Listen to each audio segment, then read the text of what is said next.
Dans la sauce ce matin, Julien Doré victime d'un article de presse mensonger. Julien Doré a poussé un coup de gueule sur Twitter. Il y a un article du magazine Public qui a été publié avec un titre faisant croire qu'il ne lui restait que 6 mois à vivre. Le titre de l'article de Public, c'était « Il lui reste 6 mois à vivre, Julien Doré face à une maladie incurable, la tumeur du tronc cérébral ». En réalité, l'article parlait d'une fillette de 9 ans qui souffre d'une maladie incurable et dont le rêve le plus cher était de rencontrer Julien Doré. Julien Doré d'ailleurs l'a rencontré, a publié la photo sur les réseaux et évidemment, Julien Doré, il a pété un plomb, il a raison. Il a commenté sur ce post, sur son compte Twitter en déclarant « Niveau karma, on est comment chez les crasseux de Public ?» C'est vrai qu'il y a certains types de presse people qui parfois sont un peu abusés. Diane, je ne sais pas ce que tu en penses. Qu'est-ce que j'en pense ? Alors tu le sais très bien, c'est que moi ça m'est arrivé je ne sais combien de fois, c'est que c'est des raccourcis juste pour que les gens y cliquent.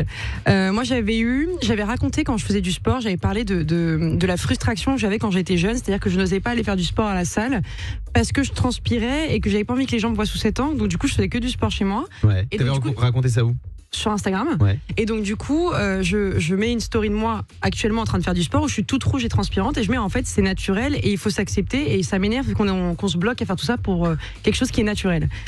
Et le lendemain il y a eu une dizaine d'articles dont Public aussi où il y avait écrit Diane Lair, elle nous raconte ses problèmes de santé. Ah ouais. Et là j'ai dit mais en fait faire un article qui en plus exprime l'inverse de ce que je veux prôner pour les gens, c'est-à-dire dire l'acceptation de soi et ce n'est pas un problème de transpirer, eux ils mettent que c'est un problème de santé en gros titre. Je m'étais hyper énervée, j'avais fait plein de messages sur Instagram pour gueuler que franchement j'étais pas contente et ils avaient même pas fait d'article disant Diane pousse un coup de gueule par contre. Bon après c'est leur taf de faire vendre à la presse people, c'est normal qu'ils fassent des titres un peu racoleurs. Oui alors il y a titre racoleur et tourner l'inverse de ce que tu dis parce que typiquement moi je disais bien que c'était pas des problèmes de santé et eux écrivent ça et là c'est dérangeant parce que toi t'essaies de faire passer des messages et eux ils font l'inverse et on sait très bien que les gens ne cliquent pas sur les articles les 3/4 du temps, ils passent devant, ils font elle a des problèmes de santé c'est tout et moi ma mère elle était inquiète. Il y a une fois il y avait écrit que j'ai failli presque être aveugle parce que j'avais dit que j'avais une cicatrice au-dessus de l'œil. Ma mère elle m'a appelé, elle m'a dit mais c'est une blague et tout, qu'est-ce qui t'est arrivé? Enfin, faut pas non plus en quitter les proches quoi. Est-ce qu'il y a déjà des articles de presse people qui t'ont blessé, Diane Lair? Blessé, non. Tu sais, je sais très bien que c'est des titres qui me représentent pas.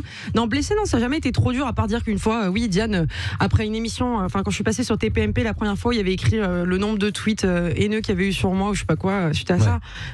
Voilà, s'ils ont que ça à dire, c'est dommage quoi. Fabien, toi qui es régulièrement en une de Kunyaman Magazine, est-ce que tout ce buzz te monte à la tête et te blesse? Toi t'en rigoles tant mieux si tu y arrives. Moi, non, moi je me souviens d'un titre très racoleur. Il y avait écrit Fabien Delettre est-il le nouveau Brad Pitt?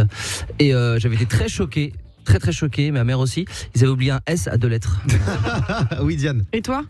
Moi? Oui. Non, moi j'ai rarement eu de. Il y a souvent. C'est vrai que dans cette émission il y a souvent des articles, mais non, c'est toujours sympa. Puis franchement, ça fait partie du jeu. Attendez, la presse ils sont en galère, la presse people ils sont en galère, ils ont besoin de vendre. C'est les seuls magazines qui arrivent à s'en sortir, donc ça fait partie du jeu qu'il y ait des titres un peu racoleurs.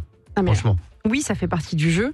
Maintenant, le but n'est pas de nuire à l'image non plus en allant à l'inverse. Tu vois, quand tu dis que Julien Doré, il lui reste 6 mois à vivre et que tu sais que les gens ne vont pas cliquer, pourquoi inquiéter ses fans? On sait très bien. Mais parce que, je vais vous dire pourquoi. Les vrais fans doivent être au bout de leur vie, tu le sais très bien. Mais je vais vous dire pourquoi. La vérité, c'est que si mettre le titre de ce qui s'est vraiment passé, personne ne va cliquer parce que c'est pas vendeur. Et c'est comme ça que ça marche aujourd'hui. C'est dommage, vendez autre chose. Malheureusement. Les amis, on va se retrouver dans un instant avec la suite du Morning sans filtre. J'espère que vous passez un bon moment avec nous et écoutez-nous aussi en podcast sur l'appli Virgin Radio et sur virginradio.fr. Toutes les semaines, on vous fait gagner des cadeaux de dingue. Oui, Fabien. Non, je disais que, attention, il y a quand même pas de fumée sans feu. Là, je suis sur l'article de Closer. Il y a écrit Janton, tête de con. Tu vois, ils sont pas loin de la vérité. Le Morning sans filtre sur Virgin Radio.